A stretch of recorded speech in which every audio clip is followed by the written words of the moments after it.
কার্যক্রম চালিয়েছে সেটা কি মব নয়? এই জবাব স্বরাষ্ট্রমন্ত্রীকে দিতে হবে। স্বরাষ্ট্রমন্ত্রীকে বলবো, আপনি দেশের আইন শৃঙ্খলা পরিস্থিতি নিয়ন্ত্রণের কোন উদ্যোগ না নিয়ে গোটা দেশের সকল দায় দায়িত্ব নিয়ে নিয়েছেন, এমনকি প্রধানমন্ত্রীর পক্ষ থেকে কি বলবে না বলবে সেই দায়িত্ব আপনার। আমরা ধিক্কার জানাই, মাননীয় প্রধানমন্ত্রীর প্রতি উদাত্ত আহ্বান রাখবো, আপনি যদি আপনার এই সরকারকে অর্থবহ করতে চান, এই টাইপের দালাল স্বরাষ্ট্রমন্ত্রীর কাছ থেকে আপনাকে দ্রুত নিয়ন্ত্রণ নিতে হবে এই দেশকে। যদি না নিতে পারেন, আপনার এই দেশ বিক্রি করার জন্য এই ধরনের দুই একজন ব্যক্তি যথেষ্ট।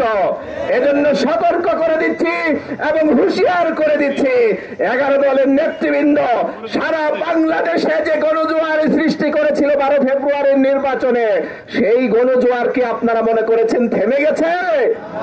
না, আমরা আরো অনেক শক্তিতে বলিয়ান হয়ে আগামী দিনে এই সকল অন্যায়ের দাঁত ভাঙা জবাব দেওয়ার জন্য প্রস্তুতি নিচ্ছি।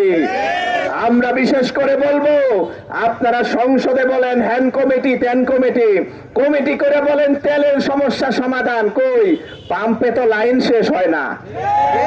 পাম্পের লাইন এখন দোকানে দোকানে গিয়ে পৌঁছাচ্ছে। আপনি কি খেয়াল করেছেন সেই কাচের দেয়ালে এসি রুমে থেকে আপনি কেমন করে খেয়াল করবেন মানুষের জন্য কত নাবিশ্বাস হয়ে উঠেছে? দাম বেড়ে যাচ্ছে জিনিসপত্রের, মানুষ তার ক্রয় ক্ষমতার সীমা অতিক্রম করে নাগালের বাইরে চলে গেছে ক্রয় ক্ষমতা, সেই দিকে আপনার দৃষ্টি কই? আপনি আছেন আপনার সংসদ সামলানো নিয়ে, আপনি আছেন 71-এর, আপনি আছেন রাজাকার, আপনি আছেন আলবদর নিয়ে। বাংলাদেশের মানুষ 5 আগস্টে সব টার্ম কবর দিয়েছে, নতুন করে সব টার্ম। এরপর আবার এসে একটা নতুন শব্দ নিয়ে এসেছে, গুপ্ত। কারা গুপ্ত ছিল সেটা কি নতুন করে বলার দরকার আছে? আপনারা গুপ্ত থেকে 17 বছরে এই সরকারকে পতনের জন্য কি কি ভূমিকা পালন করেছেন জাতি তা জানতে চায়। এই টাইপের শব্দ দিয়ে মানুষের হৃদয়ে আঘাত করার উদ্যোগ নিয়েন না। 5 আগস্ট জুলাই বিপ্লব এদেশের আপামর জনতার বিপ্লব। জুলাই গণ অভ্যুত্থান এদেশের খেটে খাওয়া মানুষের আন্দোলন। সেই আন্দোলন গণ অভ্যুত্থান গণ বিপ্লবকে আপনি কোন শব্দ দিয়ে যদি ব্রেকেট করতে চান, আপনাদেরকে ব্রেকেট করা হবে, তার জন্য প্রস্তুতি নিন।